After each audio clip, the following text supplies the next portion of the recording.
According to Wikipedia, Willis was born in Inglewood, California. Her father, John C. Floyd III, was a founder of a faction of the Black Panthers but grew disillusioned by the movement's infighting.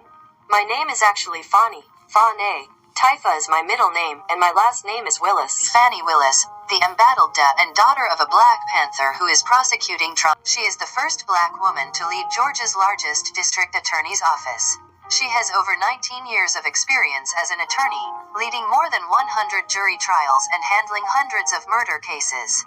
She was elected as the district attorney for Fulton County in Atlanta, Georgia, in 2021 after running against the sitting six-term Fulton DePaul Howard. Growing up, Fanni said she had always wanted to practice law, following in the footsteps of her father, a former Black Panther and criminal defense lawyer who practiced in the Washington, D.C. area.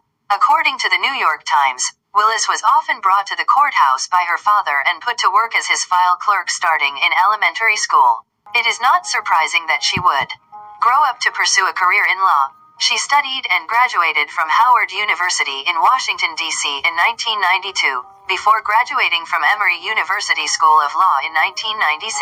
Fanni, which means prosperous in Swahili, started her law career in the private sector, where she served thousands of members within her community as a representative for criminal justice, juvenile cases, and plenty of various civil matters, according to her profile. 5 years into practice, she accepted the offer to serve as an assistant district attorney for Fulton County in 2001. In line with her spirit to serve, she launched her firm called the Offices of Fanni T. Willis, LLC, in Atlanta. She also became one of the few African Americans in Georgia to serve the Judicial Qualification Division.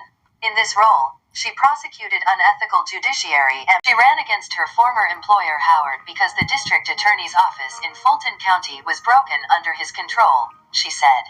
From being a very, very little girl until I sit here today, there was never anything I've ever wanted to do but practice law or sit on the bench, Willis explained.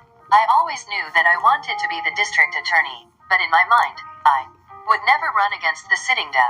But the cries got louder and louder and louder, and I just took the leap of faith and did what God called me to do.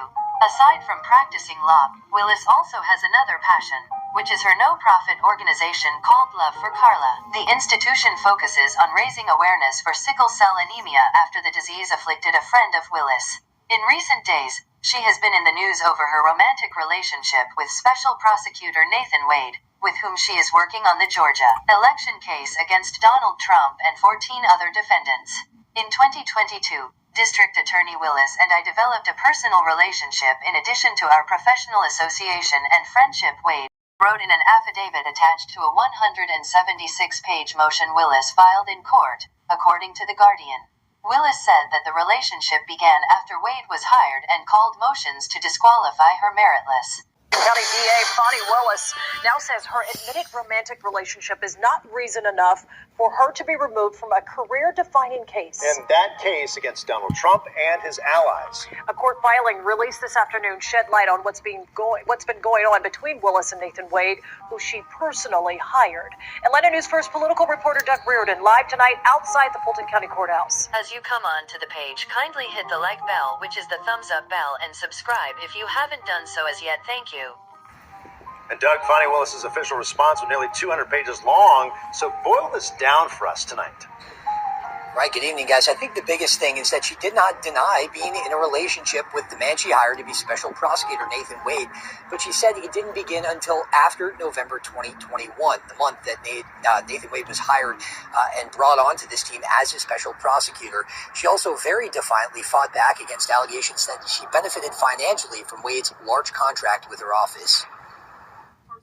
Facing a court-ordered deadline, District Attorney Fanni Willis finally responded to shocking allegations of an improper relationship with her top election indictment prosecutor. Here's 3 key takeaways from the 176-page filing. 1. Willis admitted to the relationship. In the opening pages of her response, Willis said her romantic partnership with Nathan Wade began after his hiring in November 2021, and she violated no state or local laws when bringing him onto the team. Quote, any personal relationship among members of the prosecution team does not amount to a disqualifying conflict of interest, Willis writes. 2. Willis says she did not benefit financially from Wade's hiring. Wade was paid almost $600,000 since 2021 for his work on the case. All the while, he and Willis took vacations and cruises together as proven in Wade's financial documents. But Willis said the two never shared a bank account or a home, and they split expenses, quote, relatively evenly when together. 3. The attorney who made the allegations public and claimed Wade wasn't qualified to prosecute the case once praised him highly. Ashley Merchant, a respected Georgia attorney for former Trump campaign staffer and indictment defendant Michael Roman, filed the initial allegations last month and made them public. She claimed Wade was unqualified to take on the case, lacking key experience as a prosecutor. But in her response, Willis showed pictures of Merchant at an event supporting Wade for a 2016 judgeship position, even wearing a shirt with his name on it. In old statements and attached Facebook posts, Merchant calls Wade ethical, fair and impartial, and experienced in, quote, every area of the law. And Willis also called out a bit more hypocrisy, she said, that she saw with this. Defendant Jenna Ellis, who took a plea deal in this indictment last month, her attorneys are a married couple. She also said the defendants Kenneth Chesborough and Ray Smith in this indictment, their attorneys are dating. So she said, if that is not a conflict of interest, then this is not a conflict of interest. That is also important because Chesborough also took a plea deal not too long ago and will have to testify against his co-defendants, including Ray Smith. We're live outside the Fulton County Courthouse. Doug Reardon, Atlanta News First. If you have not subscribed as yet, kindly do so before leaving the page and hit the like bell, the thumbs up bell before you leave. Thank you for watching.